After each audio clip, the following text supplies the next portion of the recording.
The signal's horrible here, miss. It's really scary, miss. Yeah, I'm a bit scared.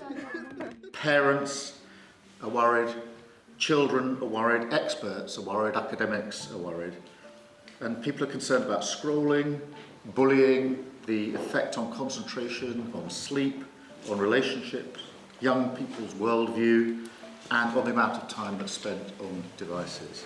Children in particular talking about the anxiety that social media causes for them and the heightened awareness of what other people are thinking, or expressing concern about how addictive it is. There was one young person telling us that they found themselves spending all of their time in their room just scrolling and basically shutting out all of their usual activities, and I don't think that's an isolated case.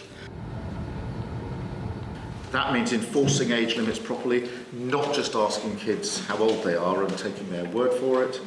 It means age-appropriate content, age-appropriate experiences, and it means designing products responsibly, limiting functionality that keeps kids glued to their screens, the autoplay, the endless scroll. This comes up all the time in the discussions that we are having. Yeah, I'm a bit scared. I think it's good because I feel like people's like childhood are being like blurred and stuff like that. Like people aren't watching cartoons, people aren't going outside, they're just sitting on their bed just watching TikTok.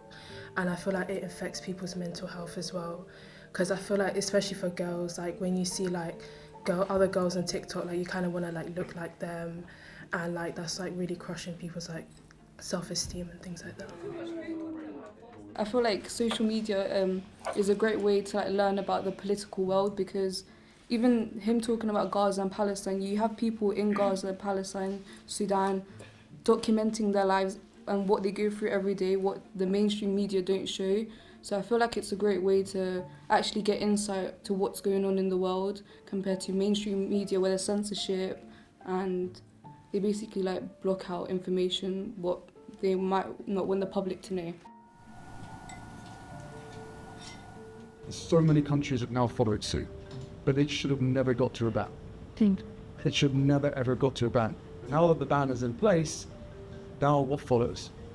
Because the companies themselves have to be accountable, and there's no way that young people should be punished by getting banned from something that should be safe to use no matter what. For now 10 years, every day for 10 years, I have been bullied and attacked, and I was the most trolled person in the entire way. Man, woman. And I'm still here. And so when I think of all of you and what you're experiencing, I think so much of that is having to realize that, that industry, that billion-dollar industry that is completely anchored and predicated on cruelty to get clicks, that's not going to change. So you have to be stronger than that. I already showed him this. It's like... I think banning mainstream platforms will only like force younger people to go towards like platforms where there's more like dangerous things like the dark web and stuff. I feel like it should be the company's problem to sort out, but realistically that's not going to happen because that's where they're making their money from. So why would they stop making their money because of the government wants less children to be on social media? So no matter what the company does, I don't think it's really going to be anything serious. Because right now social media is putting our children at risk. And in a world in which children are protected, even if that means access is restricted, that is preferable to a world where harm is the price of participation.